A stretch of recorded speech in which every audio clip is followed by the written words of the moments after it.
ओम श्री सद्गुरुआय नमः। श्री गुरु चरणों में मेरा सत बार नमन। रमैनी 4 का भावार्थ।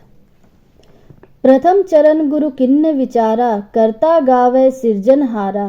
कर्मय कह जग बौराया, सकति भक्ति कै बाधि निमाया।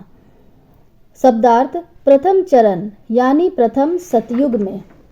भावार्थ। संसार के प्रथम चरण सतयुग के ज्ञानी गुरुओं ने विचार किया कि अपने कर्मों से सुख दुख जीवन मरणादि का सृजन करने वाला कर्ता जीव किसी अन्य भाग्य विधाता सुख दुख दाता सृजनहार को गाता है। संसार के समस्त अविवेकी जीव सकाम शुभ शुभ कर्म कर करके बौरा गए हैं।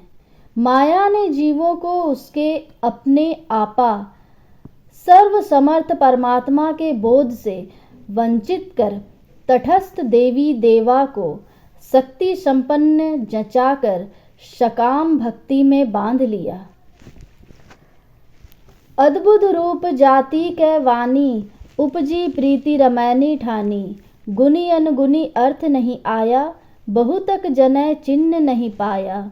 जो चिन्हे ताको निर्मल अंगा, अनचिन्हे नर भय पतंगा। शब्दार्थ। जाति यानी जन्म उत्पन्न, वाणी यानी वाणी मात्र स्वप्नवत मिथ्या, रमैनी यानी रमन क्रीड़ा भोग, गुणी यानी सगुण ईश्वर, अनगुणी यानी निर्गुण परमात्मा। भावार्थ कुछ इस प्रकार। यह माया अद्भुत रूप वाली है। उत्पन्न होकर इसी ने वाणी मात्र स्वप्न तुल्य मिथ्या शरीर संसार वासना तृष्णा देवी देवादि का रूप धारण किया है। अज्ञ जीवों को माया में ही प्रीति उत्पन्न हुई, अतः उसने उसी में रमन भोग ठाना, जिससे सगुण ईश्वर और निर्गुण परमात्मा का रहस्य समझ नहीं आया। बहुत से मनुष्य छलावा माया को भी समझ नहीं पाए। जो सत्य परमात्मा और छलना माया को पहचान लिए, उनका स्वरूप अविद्यामल से रहित निर्मल हो गया, और जो पहचान नहीं पाए वे पतंगे की तरह मायाग्नि में जल रहे हैं।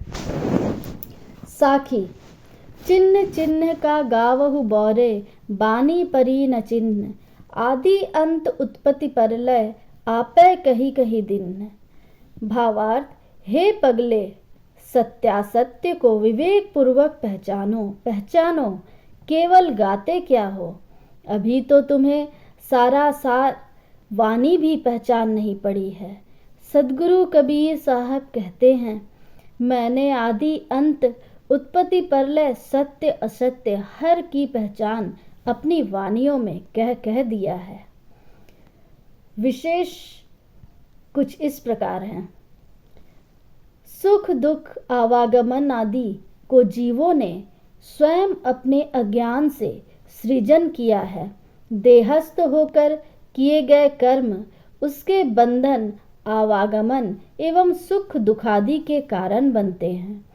मूढ़तावश वह परमात्म बोध को त्याग कर अपनी इच्छाओं वासनाओं का अनुवर्ती बन तटस्थ देवी देवता भी भक्ति में बंध जाता है। परमात्मा और परमात्मा स्वरूप आत्मा के अतिरिक्त सब कुछ मायामय है। मायासक्त होने पर जीव सत्य ज्ञान से वंचित रह दुख दुर्दशा को प्राप्त हो जाता है। शास्त्रों के वाणीवन में मिली जुली वाणी मिलती है। कुछ असत्य माया को सत्य बताकर असत्यासत्य कर देती है, और कुछ असत्य माया के मोह को नष्ट कर परम सत्ता परमात्मा का बोध करा देती है।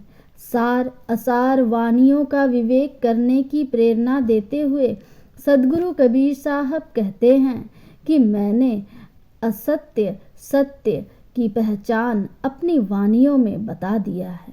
वस्तुतः परम सद्गुरु कबीर साहब ने अपनी वाणियों में समस्त जंजालों असत्य अटकावों का खंडन कर परम सत्य को स्पष्ट उजागर कर दिया है।